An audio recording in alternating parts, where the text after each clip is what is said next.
Enzymes are biochemical catalysts that are essential for life. Enzyme assays are used to study the kinetic properties of enzymatic reactions, elucidating the catalytic effects of enzymes. This video will cover enzyme kinetics and assays, go over a general procedure, and show some applications.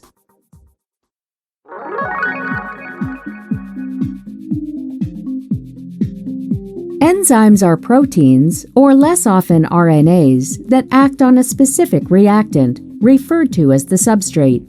An enzyme reduces the activation energy needed to initiate a biochemical reaction, causing the reaction to occur at a faster rate.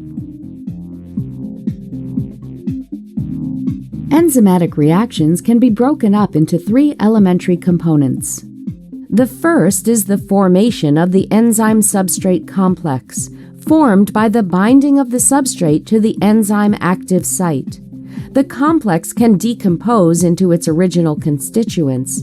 This is the second elementary reaction.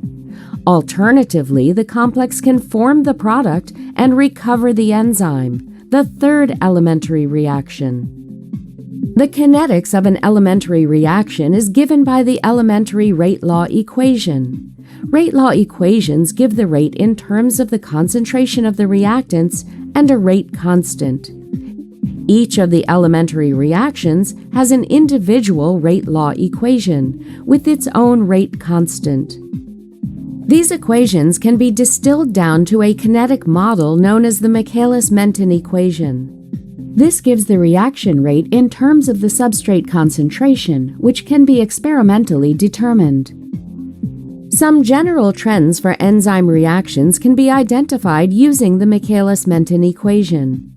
At high substrate concentration, a saturation point is reached called Vmax. Here, the rate is limited by the total enzyme concentration and the number of substrate molecules an enzyme converts into product per given time, also known as kcat. In Michaelis-Menten kinetics, kcat is one of the two constants that govern reaction rate.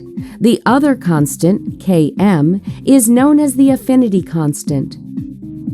Km is also equivalent to the concentration where the reaction rate is equivalent to 1/2 Vmax.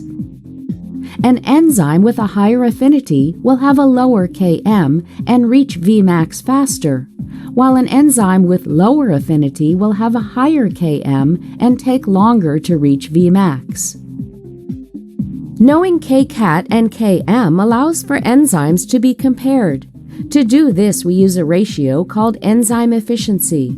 Higher kcat and lower Km result in higher efficiencies, while lower kcat and higher Km result in lower. The factors used to elucidate enzyme kinetics must be determined experimentally.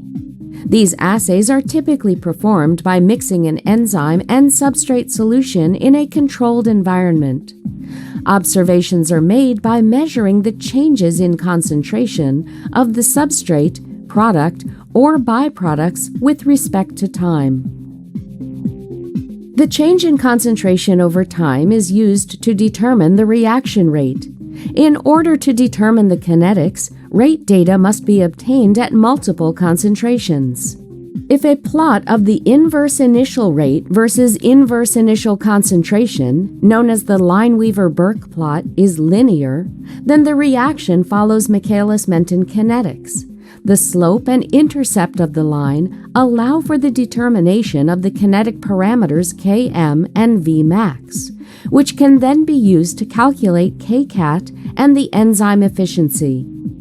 Now that the principles of enzyme kinetics have been discussed, let's look at how a typical enzyme assay is performed.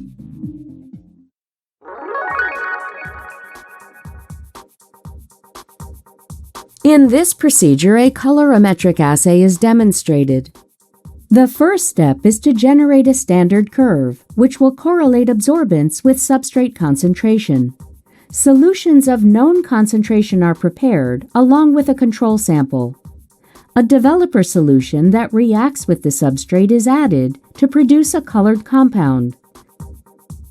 Absorbance is measured and plotted against concentration to generate the standard curve. To perform the assay, a known concentration of substrate is prepared along with the appropriate amount of enzyme. The enzyme and substrate are mixed and allowed to incubate for a set time interval. pH and temperature are controlled with buffer solutions and heating blocks. A quenching agent is added to stop the reaction. Developer solution is then added to the reactions and mixed. The solutions are then placed in cuvettes and absorbance is measured. The amount of substrate consumed is determined by comparing the measured absorbance to the standard curve. Using the collected data, initial reaction rates are determined by plotting concentration over time. Finally, with the rate data and concentration, the Michaelis-Menten plot is made. This allows for the determination of kinetic properties for the enzyme, such as turnover number and enzyme efficiency.